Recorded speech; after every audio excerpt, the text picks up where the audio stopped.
All right, ladies and gentlemen, welcome to Avenues to Success. I'm your host, Randy Ritter. We do this every Tuesday at 6 p.m. Eastern right here at trafficexchangelive.com. The great guys over at TimTech and gals over at TimTech make this room available to those of us that choose to use it. And so when that became available, I decided to do a program pertaining to personal growth and development, motivational type material, and guest speakers. And that is my mission, to provide you with quality content on personal growth and development, motivational type material, and yes, we even have guests from time to time. I just spoke with David Martin, my personal coach and a motivational speaker. He's going to be with us on August 14th when he'll be here again. He's got some prior commitments, and that's why he hasn't been able to be with us here in the month of July. But I talk with David very regularly, and we've set a date for August 14th for David to return to Avenues to Success. I'm glad that each and every one of you here. I know there's going to be more people come in as we get going. But today, I had another topic picked out, but one of the great motivational speakers and authors in the industry passed away yesterday. And I'm talking about Dr. Stephen R. Covey. Dr. Covey is responsible for many different things, but probably most familiar with his book, The Seven Highly Effective Habits of Successful People. So it's sad. Mr. Covey had a bicycle accident of all things last April. And I guess they thought they had him all fixed up or whatever, but apparently he had some internal bleeding, and we lost Mr. Covey yesterday. So, but what I thought we'd do today, yes, the 7 Habits of Highly Effective People. Thank you, Marion. I get that tongue-tied. But it was, this book was probably on the market 20 years ago or longer. I don't remember the exact date when it came out, but it's one of the top, if not the top books in the entire industry. Now that's arguably, but definitely one of the others. So what I thought we'd do today, since Mr. Covey is no longer with us, is focus a little bit on him. And I've got a quick video here, 6-minute video, where Mr. Covey talks about paradigm shifts. Are you familiar with what a paradigm shift is? All right, that's what this first video is about. We're gonna listen to Stephen talk about that, and then I'm going to talk about one of his other subjects, which is the 90-10 principle, and I'll do a little bit of that, and then we'll close out the show with another video that Stephen did in 2008, I believe it was, at the University of Montana. So today it's about Dr. Stephen Covey. And if y'all are ready, give me a Y if you're ready for the video. You might want to grab a pen and a paper and take some notes. This stuff is very important, gang. A lot of the stuff that we learn here every week, you might see and you might hear it being repeated over and over and over again. Well, why is that? Well, it's because it's important. All of these motivational speakers are talking about basically the same thing, because these principles apply and they know they work.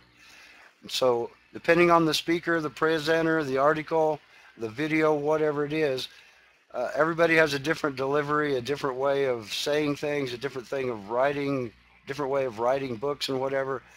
But folks, it all boils down to the same thing, and that it's all about you and what you do with your life and how you create your destiny. So with that in mind, grab a pencil and paper. I'm going to pull up this video and we'll get it going. Hang on, gang. I'll be right back.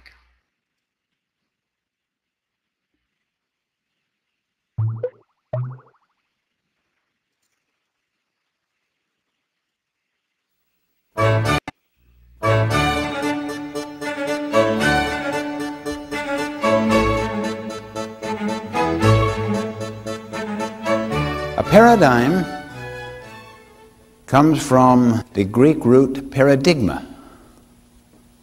It basically means a pattern, a model, a representation, something that stands for something else.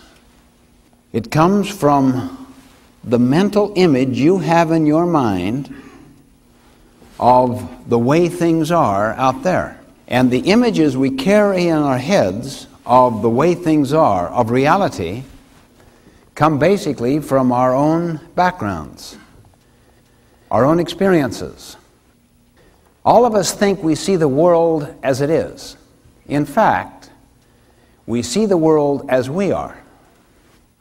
We project onto the outside world, our environment, the people we associate with, including how we see ourselves. We project out of our own conditioning experiences, our background, a certain representation, a certain model, a certain set of expectations, a certain assumption on that reality out there. And we think that's the way it is. I might describe myself or you or a situation as if I am describing it as it is. In fact, I am describing myself, that is, my perceptions, my frame of reference, my worldview, my value system, my autobiography. And I'm projecting it upon the outside. Now let me give a very simple layman's way of looking at a paradigm. It is a map, like a map of this hotel, or a map, let's say, of Portland. I'll ask this gentleman.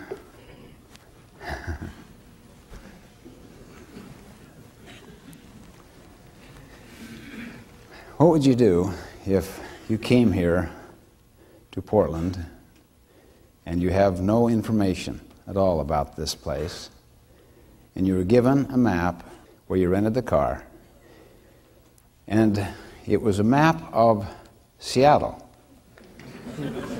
but on the top it said Portland? What would you do? So you don't know otherwise. You've never been here, you have no other source of information. I would hopefully ask for a little bit more direction other than just what's on that map. Maybe have them start me out. Okay, the person at the desk said, "Sorry, sir, that's all we have, and it's late at night. Good luck to you. Here's the keys to your car. It's right across the street. It's in number 14. And if you'll follow this map, you'll be able to find this hotel that you want to get to." Okay, now just assume that you call your buddy here up on the phone, and he knows that you've got that map, and he says to you, what's your first name? Keith. Keith, try harder. You're tired.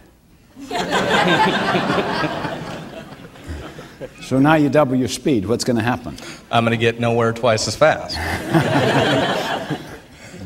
You call him back in a state of total despair and discouragement, and you say to him, "I have never been so confused and so lost in my life, and I am following this map to the hilt.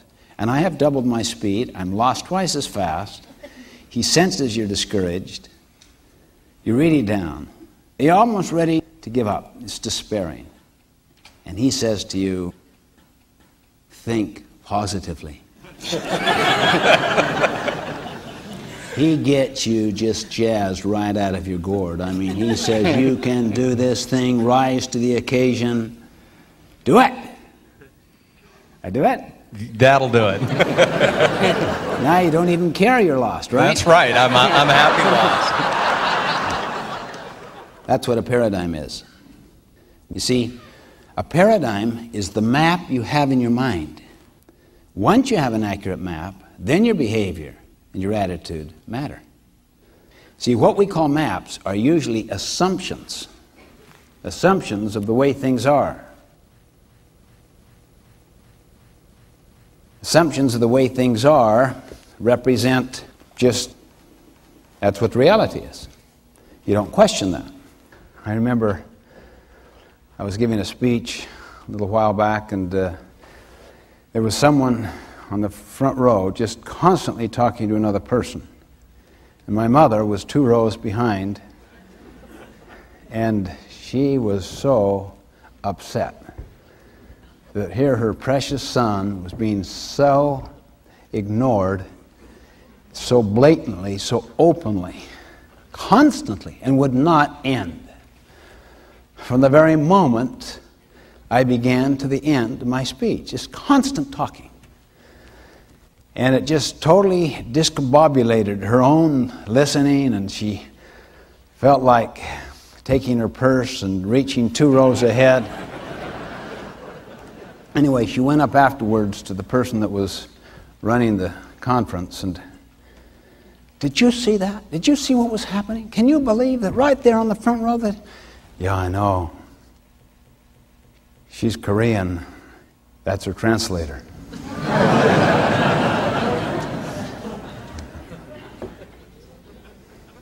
I was on a subway, very, very large metropolitan city. Sunday morning, it's quiet, sedate. Bunch of young kids run into the subway. Father follows. He sits near me. The kids just go crazy on that subway, running up and down, turning people's papers aside, just raucous and rude. I'm sitting there. Oh, I can't believe this. He does nothing. Now look at my attitude, see? Attitude, to try to control. But look what I could see. After a few minutes, attitude went into behavior. "Sir, do you think you could control your children a little? They're very upsetting to people." "Oh, yeah." He lifted his head as if to come to an awareness of what was happening. "Yeah. I don't know, I guess I should. We just left the hospital. Their mother died just about an hour ago, and I guess they don't know how to take it, and frankly, I don't either." Imagine the paradigm shift that took place there. Imagine now what the attitude and the behavior would be based upon that paradigm.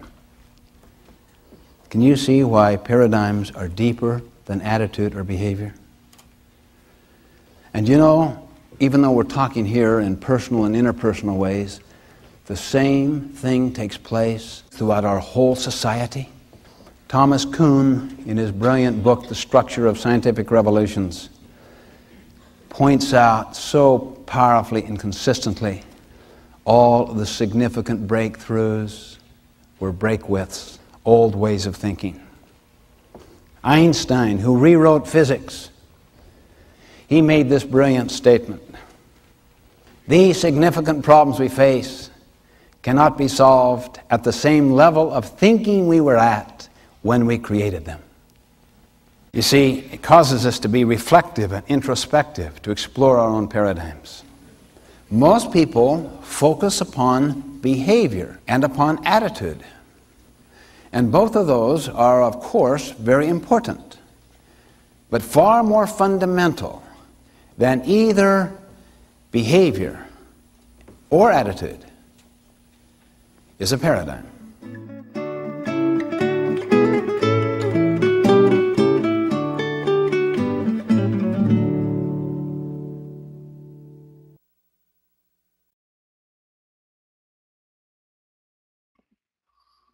You know, that was kind of short but sweet, but to the point, don't you think? Anybody got a comment on what Mr. Covey just spoke about? The way we think things are in this world according to our knowledge?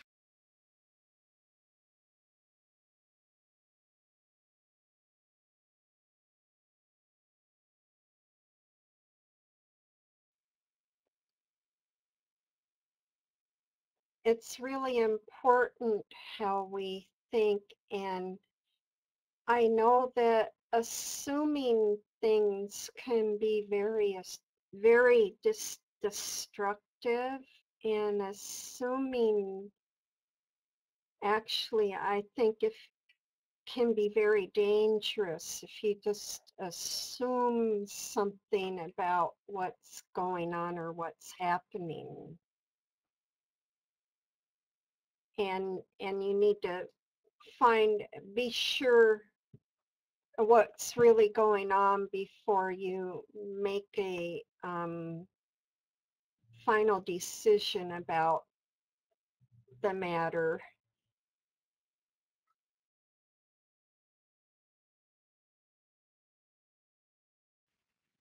That's right, Barbara. And a better way to put that would be how we react to that particular situation, right?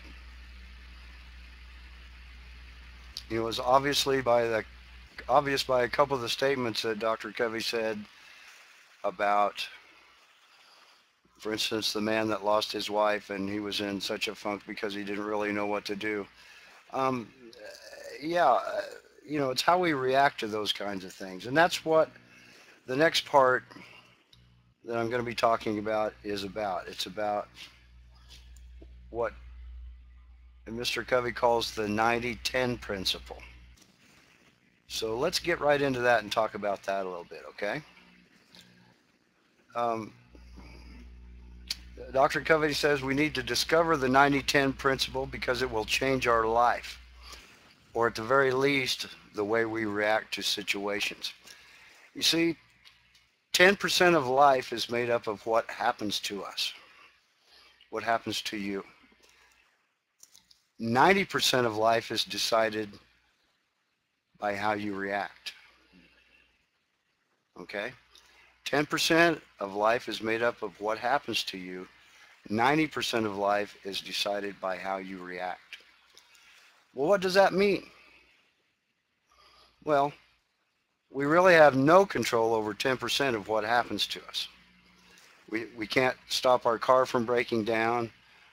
We can't, you know, a plane might be late arriving, which throws off our whole schedule. We might get cut off in traffic. Okay, things like that. We can't control those things. The other 90% is different though. You determine the other 90%. How do we do that? Well, we determine that by our reaction to it. Don't let people fool you when they say you can control how you react. You can control how you react. Here's an example. You're having breakfast this morning with your family, sitting at the breakfast table. Your daughter all of a sudden knocks over a cup of coffee all over your business shirt. You don't have any control over what just happened, right? But what happens next will be determined by how you react. You might curse. You might scold your daughter for knocking the cup over. She starts crying. She's upset because you hollered at her. And after you get done scolding your daughter, you might turn to your wife and say, or your spouse and say, and criticize them for placing the cup too close to the edge where it could be spilled. And you know the war of words is going to start after that. So you might storm upstairs to change your shirt. Back downstairs, you find out that your daughter's been so busy crying that she didn't finish her breakfast and get ready to go to school. She misses the bus. Your wife's got to leave immediately for work, so you've got to rush to your car and drive your daughter to school. But because you're late, you drive to your daughter's school at 40 miles an hour in a 30 mile an hour speed zone. So then after a 15-minute delay and throwing away a $60 traffic ticket, you finally get to your daughter's school. Your daughter jumps out of the car, doesn't even wave or say anything, and she just runs off into school. Now, it goes on. After you get to your office, let's say you're on your way to work, you're 20 minutes late, you realize that you forgot your briefcase. You know, your day has started terribly, and as it continues, it just seems to get worse and worse. You look forward to coming home finally and ending this day, but when you get home, you find that you've driven a small wedge in your relationship with your wife and your daughter. Why? It's because of how you reacted at the beginning of breakfast. Why did you have a bad day? Let's do a little test here. Little pop quiz, okay? Why did they have a bad day? Was it A, because the coffee caused it? B, because the guy's daughter caused it? Or C, because the policeman gave the guy a ticket? Or D, because you caused it? Answer, of course, is D. You caused it by your reaction to it. You had no control what happened with the coffee, right? But how you reacted in those 5 seconds, a few seconds right after that, is what caused the bad day. Everybody get that? You see how reactions can move and continue on? Now, this is just hypothetical, but I'm sure in your days on this earth, you've had something like this happen to you, or you definitely know somebody that it's happened to, right? Am I right? I can hold my hand up and say, absolutely, I've done that. Absolutely. So here's what could have and should have happened, all right? Coffee splashes over you, your daughter's about to cry, and you gently put your hand on her shoulder and say, it's okay, honey. You just need to be more careful next time. You grab a towel, you go upstairs and you change your shirt, you grab your briefcase, and you come back down just in time to look through the window and wave at your daughter getting on the bus.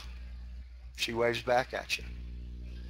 You get to work 5 minutes early, and you cheerfully greet the staff. Nice day on the beginning there, right? Notice the difference? Two different scenarios, both started the same way, but both ended differently. And the reason, of course, is why? Because you acted, because of how you acted, or how you reacted, I should say. You really have no control over 10% of what happens in your life. The other 90% was determined by your reaction. Okay? So do we understand what the 90-10 principle is about now? 10% is about what? We have really no control over 10% of what happens to us. 90% is determined by how we react. All right? So, here are some ways we can apply the 90-10 principle to our lives. If someone says something negative about you, don't be a sponge. Bounce it off. Let the attack roll off like water off a duck's back or water on glass or whatever. You don't have to let the negative comments affect you. React properly and it will not ruin your day. A wrong reaction could end up result in losing a friend, being fired, or just being way stressed out. Let me ask you this. How do you react if someone cuts you off in traffic? Do you lose your temper?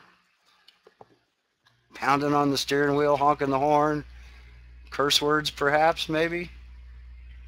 Blood pressure goes up? I mean, who really cares if you get to work or wherever you're going 10 seconds later? Why let an inanimate object or somebody ruin your drive by the way you react to it? So remember the 90-10 principle and don't worry about it. Okay? Let's say even if you're told you lost your job. Now it's a terrible thing in this economy. But how are you going to react to that? Why lose sleep and get pissed off about it? It'll work out or it won't. And all the worrying in the world can't do a thing about it. All the energy you spent worrying about it could be used trying to find a new job and the time to go look for that new job, right? Plane is late again. It's going to mess up your schedule for the rest of the day, maybe the whole week. Not the flight attendant's fault. Are you going to yell at her? She doesn't have any control over the plane being late. You know, so chill out. Use the time to do something constructive. Study. Talk with somebody. Socialize. Don't stress out because it's just going to make things worse.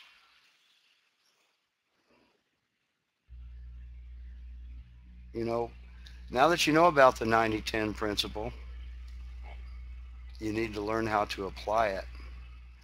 And you're going to be amazed at the results that you get if you consciously think about the 90-10. You're going to be amazed at the results. You got nothing to lose to try it, right? Except maybe being less stressed out or worrying about things that you have no control over. What's the result of that? You will lose nothing if you try it. The 90-10 principle is incredible, folks. And you know what? Very few people know about it and know how to apply the principle. What's the result? You'll see it for yourself. Millions of people all over the world deal with unnecessary or undeserved stress every day. Everybody goes through trials, tribulations, problems, and headaches. But we must all understand and apply the 90-10 principle. It can change your life. Enjoy it. Don't let those 90% of those things determine your attitude. React to them properly. Stop and think about them, right? Now, what does it take to do that? Well, it's going to take some willpower on our part. We got to give ourselves permission to make the experience. Absolutely everything that we do, everything that we say, or everything that we even think, it's like a boomerang. It's going to come back to you. You've heard about karma, right? Okay. Positive in, positive out, negative in, negative out. This all ties in together with what we've been talking about for weeks now, okay? If you want to receive, you got to learn how to give first. Maybe we'll end up with our empty hands, but you know what? Our heart's going to be more filled with love, and we're going to feel better as a person by reacting properly to all of these things, that the 90% of things that we can have control over, that we can change by our reaction, how we react to a certain situation. So, you know, those that have that feeling in their hearts, they're going to have it's going to be marked in their hearts for the rest of their lives. So, does that make sense, gang? I know that was kind of a short little episode there, but I thought it was so important when I found that. 90-10. Comments on that. Situations that you've come across. Comment that you'd like to make about this.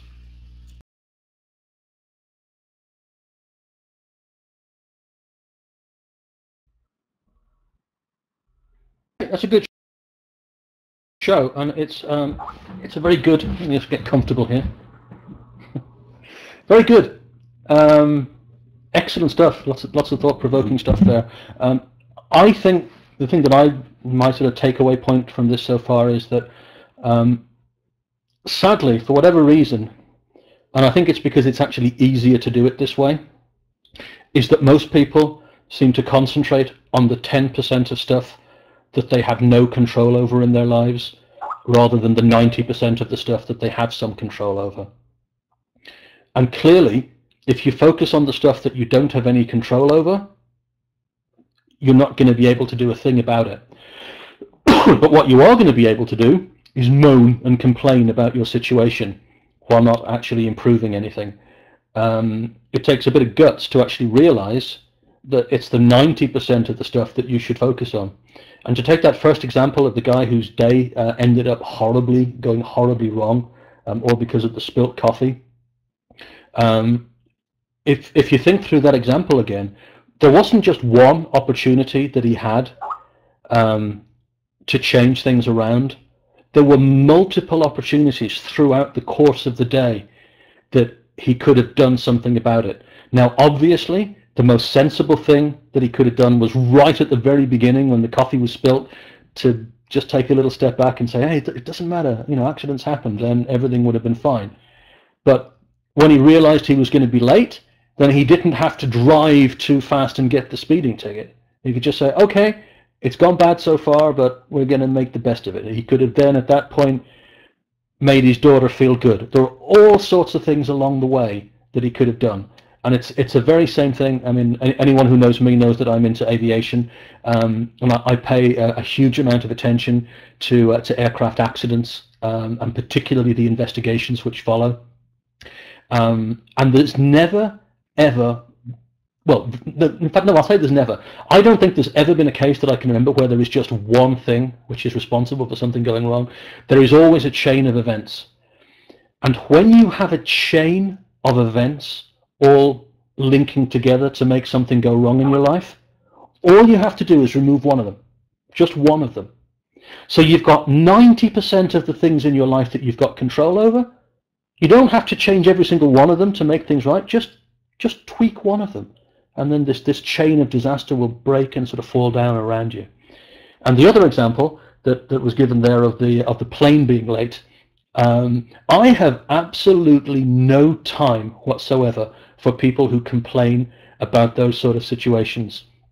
Again, I've seen, I don't know if you guys have watched the reality programs on sometimes airports and airlines. They feature in reality TV programs, you know, when a TV crew will follow the airline around an airport for a period of time, and all you basically see is a whole load of whinging, complaining, moaning passengers who spent $5 plus tax for their ticket.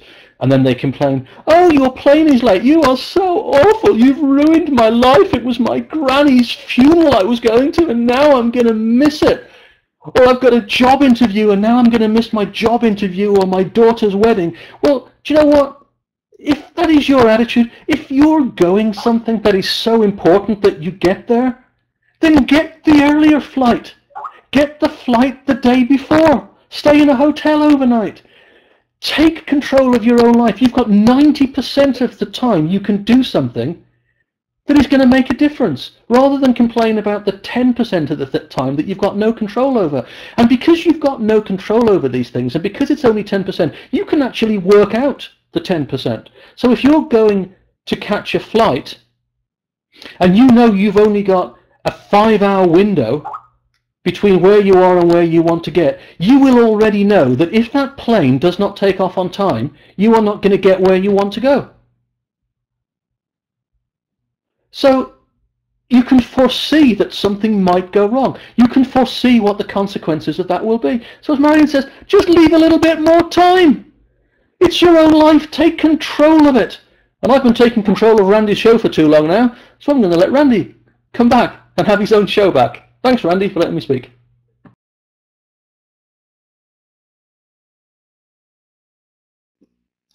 And that's okay, Patrick. You know you're welcome to speak up at any time, as well as all of you here on these conferences. They're not just not for me, although I learn a great deal by bringing this stuff to you. Hopefully we can get some interaction going on here too. Here's another example that happened to me today. And maybe this has happened to you before, but today I was added to a Skype room group, okay? And I have many different Skype room groups now, okay? I can hardly keep track of all of them. And the person didn't ask, they just automatically added me to their group, which a lot of people do. And I quickly made the choice. This is a room that I'm not going to be able to use. It's going to take too much of my time. So I calmly just left the conversation. Shortly after that, the person comes back to me and said, well, Randy, you know, I've supported you and your programs forever, and I guess now I really know how I stand with you. And I thought about that for a minute, and I calmly typed back. I said, well, in the first place, I said you didn't ask me or let me know what this particular room was going to be for, and I explained that I have so many Skype group rooms now that I can hardly keep track of them. And so then the response was, okay, thank you for letting me know anyway. So I'm probably still on that person's, I'll say it nicely, blacklist, and they probably won't realize that it's not a matter of a support, it's just a matter of a time thing. And if we had talked a little bit more, perhaps we would have gotten that. I hope, I hope it's resolved, but just little things like that. So, and it's how we react to them. I could have blown up and, you know, called this person all sorts of names and just messed up the whole rest of my day because of this little episode. But yeah, so just little things like that. Anybody else got any other comments they'd like to make? Maybe some examples that things like this have happened to you or whatever. I've got this other video. We don't necessarily have to play it today. If you'd like to interact and get a different conversation going here, that's totally fine. If not, we'll start that other video and play as much as it as we can before the end of the hour. Got about 20 minutes, gang.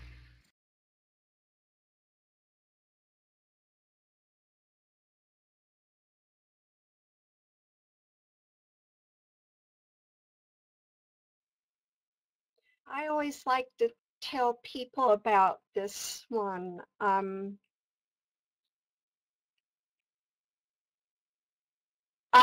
like to tell people not to judge somebody, hi Gary, on a bunch of rumors and lies. And about how rumors and lies can really destroy a really wonderful person. And I always feel that people should do research on those people before they make their final decision and start sending around. I get some of this from people in my email, unfortunately, these bad rumors and lies about a good person. And I like the person that what? Clear out the cookies every internet session finished. Why are you telling me that?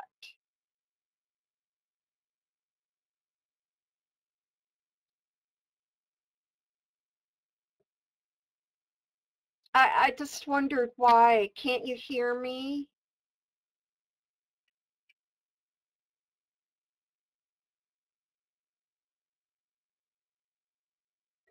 I was trying to talk about something else, so I don't understand why you said that. That's all.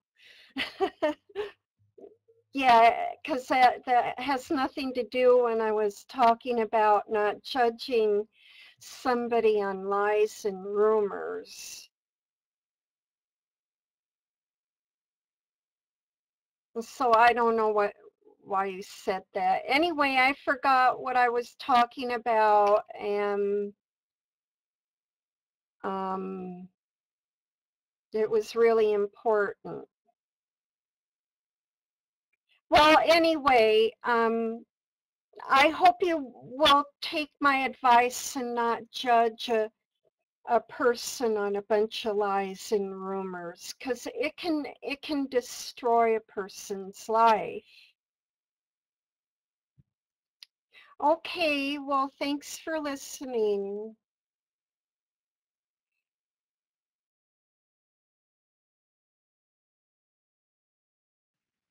Well, that's true, Barb, and that 10% is what you're talking about. You can't control what other people are doing or saying, but you can control how you react to it. So instead of soaking up all those negative comments and letting it ruin your life or letting it devastate you, forget about it.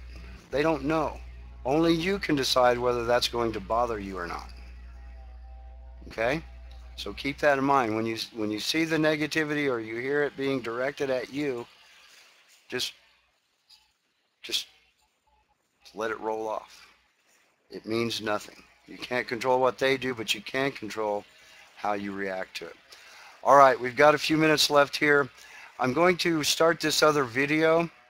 It's a video that Mr. Covey did, a speech at University of Montana, I believe it is. Now, it's about 47 minutes long, but by the time I cut out the pieces I'll have to go in there and load it to the proper place, but it's only about 20 minutes long, if that long. So let me get that going here, and I'll be right back.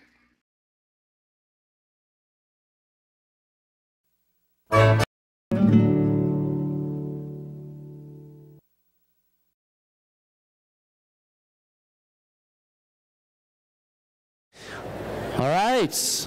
Hello and good evening. That's fine. Thanks. It is my great privilege to welcome you, the memorable class. 20 miles away, and they refuse to move. What do you mean they refuse to move? Tell them to move. We have, sir. They won't move. I'll tell them. Signal goes out. Move starboard 20 degrees. The signal returns. Move starboard yourself 20 degrees. Who is this joker? I mean, how arrogant. Let him know who I am. Signal goes out. This is Captain Horatio Hornblower, the 26th, commanding you to move starboard 20 degrees at once. Signal returns. This is Seaman Carl Jones, the 3rd, commanding you to move starboard 20 degrees at once. I mean, we're a battleship. We could just blow them right out of the, let them know who we are. Signal goes out. This is the SS Missouri, flagship of the 7th Fleet. Again, move starboard 20 degrees at once or else. Signal returns. This is the lighthouse.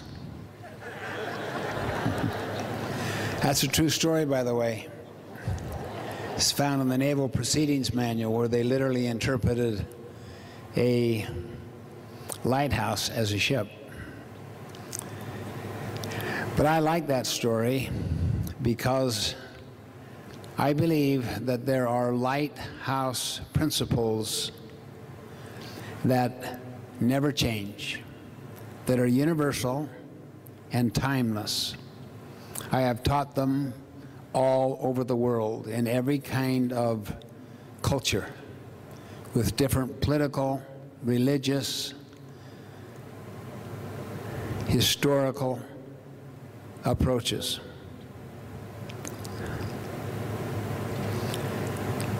For a second, everyone close your eyes, if you would, without any peeking. Everyone point, don't keep your eyes closed. Now point north.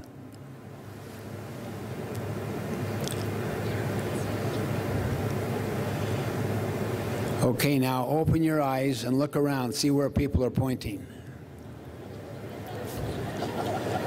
I see most of the faculty are pointing in this direction, but I sense that many of the students are pointing all over the place, including straight up.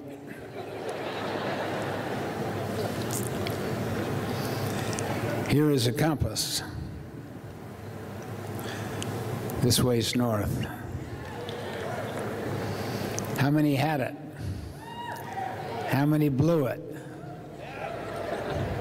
How many blew it badly?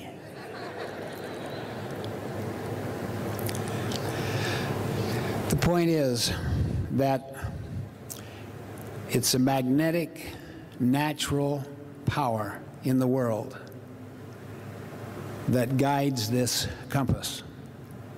My central message tonight is live your life by a compass, not by a clock.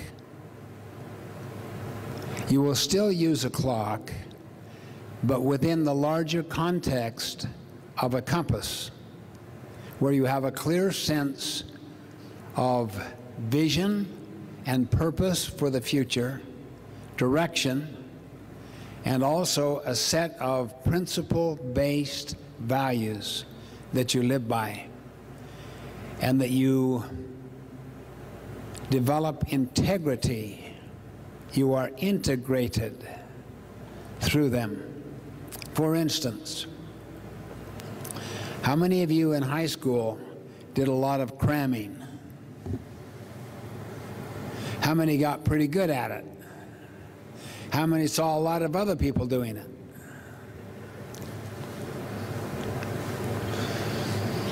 How many have ever worked on a farm? Ever cram on the farm? You know, forget the plant in the spring, flake off all summer, then hit it real hard in the fall to bring in the harvest.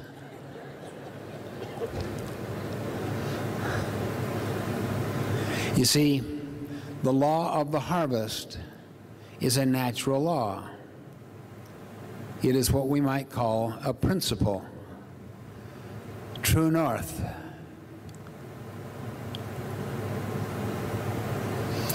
I would encourage you to make your mind up at the beginning of this school year to cultivate a steady habit of consistent study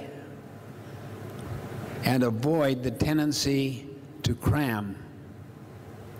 That tendency may be deeply embedded in you because of past cramming, but you will end up regretting it, as I did. I not only crammed in some of my high school, but throughout my entire college, and I ended up regretting it.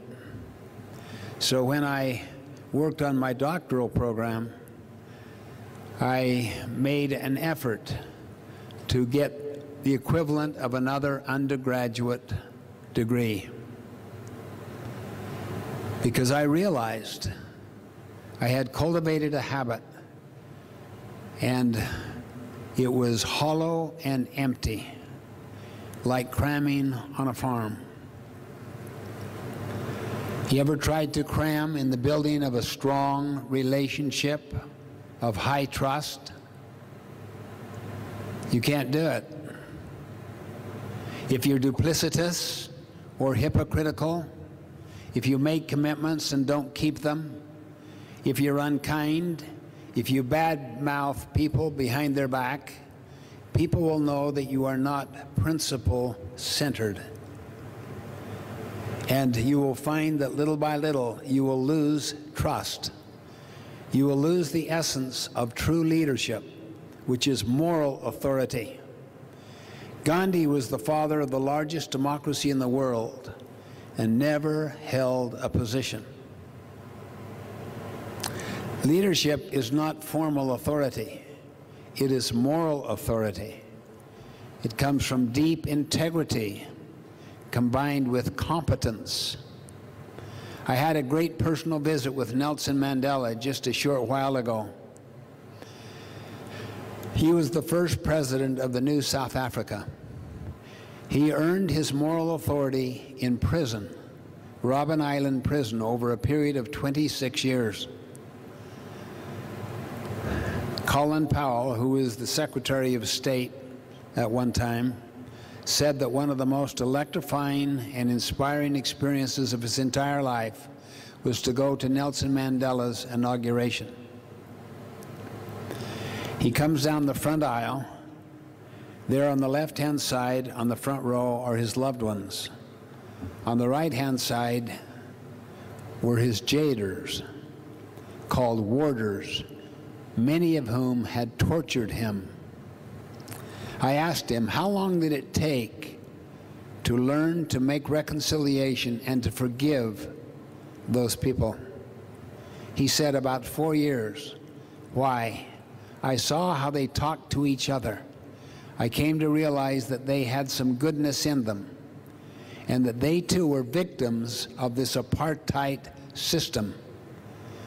So that's why he appointed Bishop Tutu, the chairman of the Truth and Reconciliation Commission, to bring together the victims and the victimizers so that they could process their experiences and learn to forgive and to make reconciliation.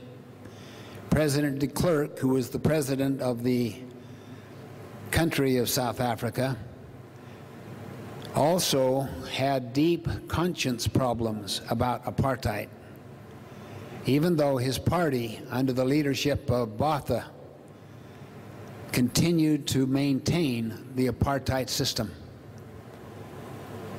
But it was a conscience issue to him. And he opened up the way for Nelson Mandela and other political prisoners to become free and to become open to the process of the political process. And eventually Nelson Mandela became the new president of the new South Africa.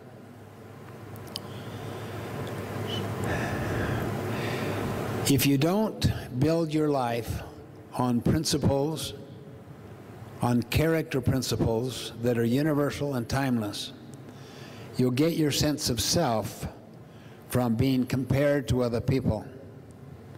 And that is the great identity theft. It's not when someone takes your wallet and uses your Social Security number and your credit cards. The true deep identity theft is the cultural DNA, where you begin to define yourself based on how you stack up to other people. And then what the student body president mentioned today, you will begin to lose a sense of self. You'll be defined externally, not within yourself. My cultural DNA was to become the one who would take over our family business. We had many businesses in gas and oil, hotels, motels, and so forth. But I had an experience that was so profound where I was doing volunteer work, and the leader of that volunteer effort asked me to train other leaders. It seemed so far distant and out of my comfort zone and ability and interest that I demurred. But he said to me, I see that you have the ability to do this. I will help you. You don't have to be a great font of wisdom. You just bring people together to get them to share best practices with each other and to learn to collaborate and to become creative with each other. He helped me, and I found my voice. And I remember saying to my father, who had sent me to the Harvard Business School in preparation to take over the business, I would rather be a teacher. He himself said in response, I never found my voice in business either. He was good at business, but his main motive, desire, purpose, and voice was the development of interdisciplinary visitor centers to show how all truth is encompassed into one great whole. He worked on this for 25 years in his basement. And it wasn't until his funeral when one of the speakers talked about his primary passion and love and the impact it had in the development of visitor centers.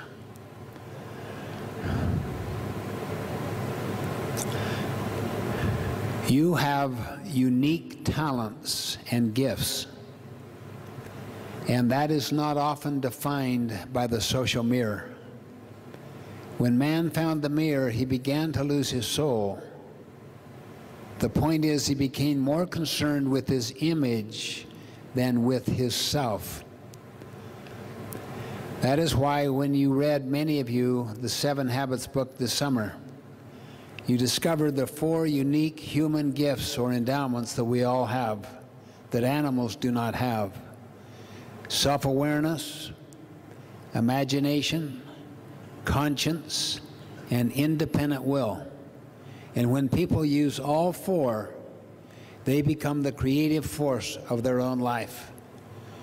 They then can decide what their life is about and develop a value system based upon these universal and timeless principles, these true north principles, like the law of the harvest, and being true to people and being respectful and kind and honest and to give service, that little by little these things become gradually inculcated into your nature, and they become part of the influence that you have with other people. I wished I had learned this earlier. I am so glad that you have the opportunity to come to a great university in a beautiful setting, a university that is dedicated to research and to the dissemination of knowledge, and one where you can develop close relationships with your professors and with each other and learn the collaborative processes of life, to learn to synergize. Synergy means that the whole is greater than the sum of the parts. It also is a principle. Most people only learn to compromise or to think always win, lose, or if they're martyr types, to think lose, win. I belong to what's called a World Leadership Summit Forum, made up of people from all around the world representing Jewish, Christian, and Islamic cultures, the purpose of which is to develop a better relationship between our country and the world Arab community, which has seriously been hurt over the last several years. They had all read the 7 Habits book, so they allowed me on Sunday night to teach Indian talking stick communication. This is an example of an Indian talking stick.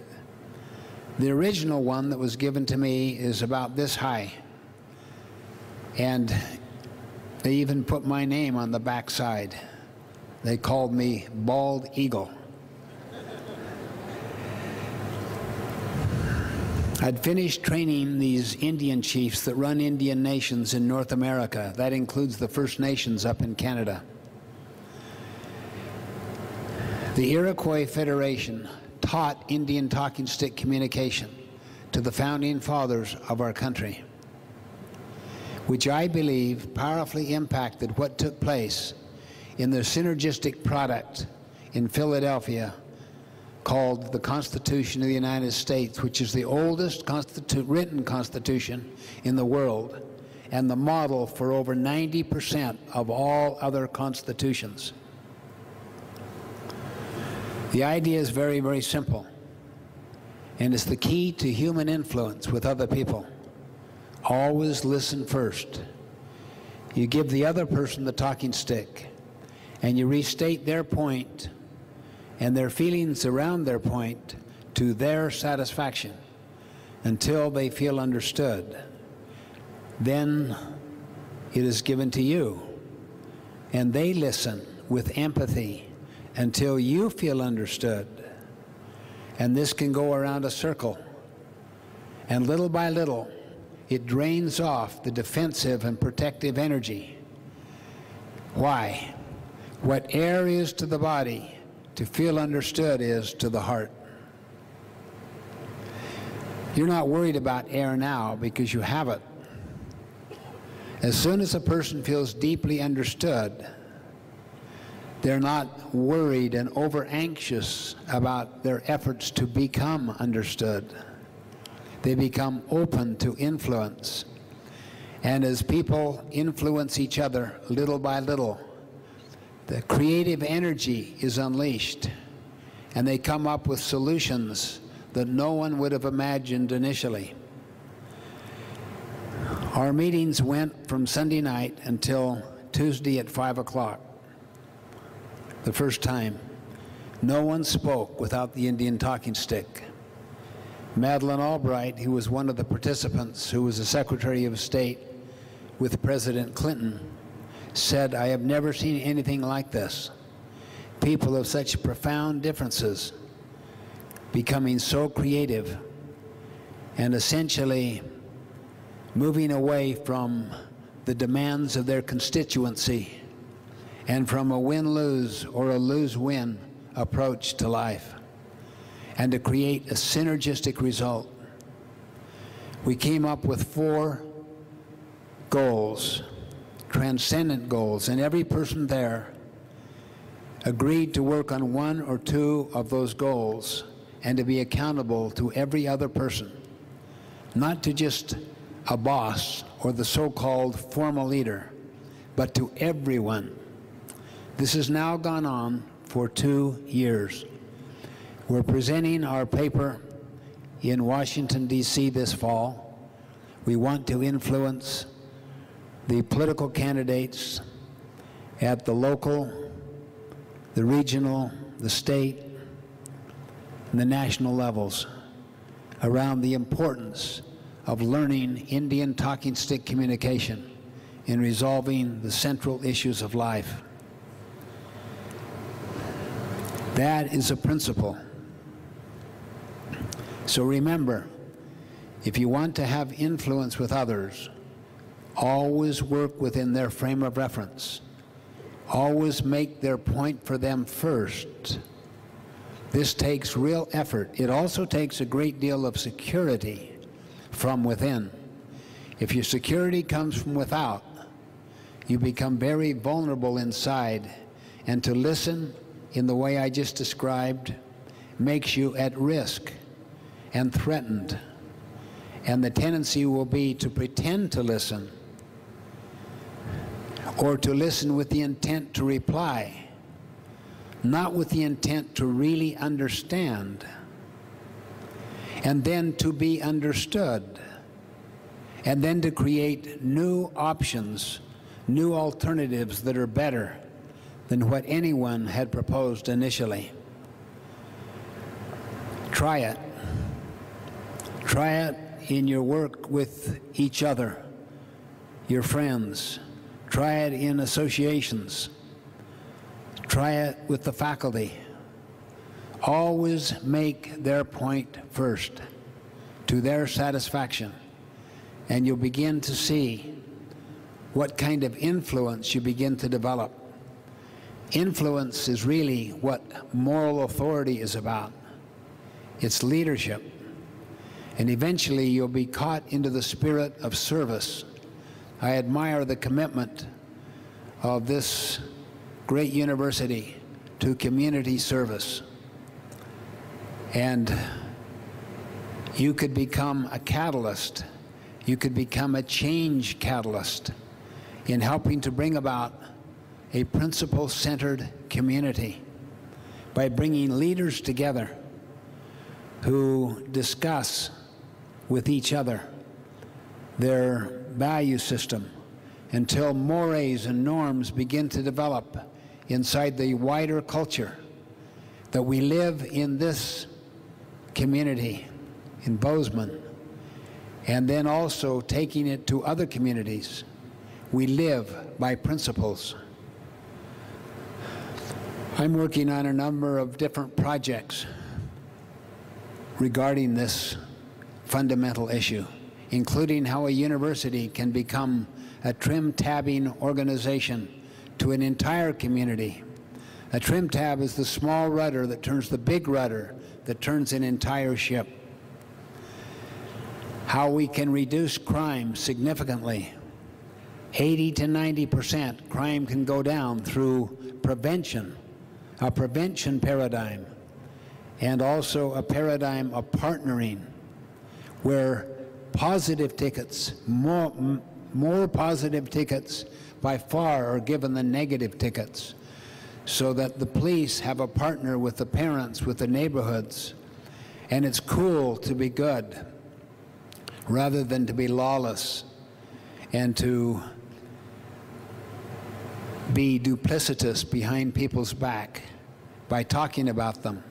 See, the moment I do that, you'll know that when there's strain or pressure on our relationship, I would do the same thing towards you. That's why these principles become so powerful. They're natural laws, they really are. It's the essence of happy marriages. It's the essence of happy families. And family is the most important organization. Constantly nurture your family relationship. Even though you may not see them all the time, you can write them, you can text them, you can become a transition figure in your own family and stopping, say, bad practices or bad traditions going from one generation to another. Because you are the creative force of your own life. You are not a product of your past. You're a product of your choices to your past. You're a product of your ability to use self-awareness, imagination, conscience, and independent will, and the synergistic use of all four of those human gifts enable you to become a change catalyst and to become a great contributor in life. And that's what you will be.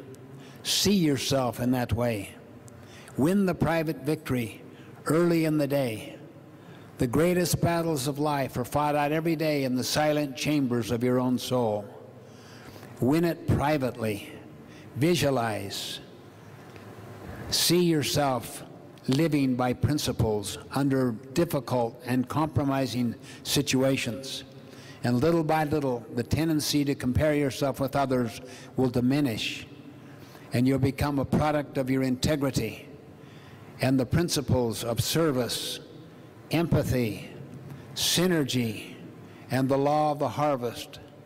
Hard work, consistent hard work will pay such dividends. Take tough classes. Pay the price. Do not get into the habit of cramming and trying to get by in order to get top grades without really paying a price. I admire and appreciate this tremendous opportunity that you have to begin this university experience. I congratulate you on your being here. I close in the language of the French philosopher Teilhard Chardin, who said, "We are not human beings having a spiritual experience. We are spiritual beings having a human experience." Thank you so much.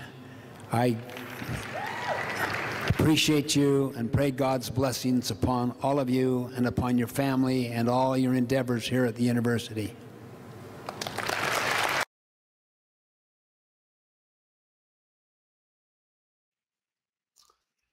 Awesome, awesome stuff. And I apologize for going a little bit too long, but I just wanted to finish that one up and let you all listen to Stephen Covey. So, did you like that? Was it something you can take home and take notes on and use for future reference? Awesome. Okay, well, I thank you folks for that, and I appreciate your support here. This community, as we talked about in Traffic Exchange Live earlier, is about us all working together. And what you heard Dr. Covey talk about today and some of the things that I talked about are so important in keeping that sense of community and yes, keeping our reactions so they will go positively and not negatively. So again, thanks for Temtech for the room, and if there aren't any questions or comments here, we'll move on over to the top flight traffic stuff. Or maybe somebody'd like to get on, and while I'm looking for those links for Michael, we can take a short break there and I'll get those for him. If anybody'd like to take the mic while I'm doing that, feel free, and then we'll get to talking about top flight traffic and raining traffic. Be right back. All of you and upon your family and all your endeavors here at the university.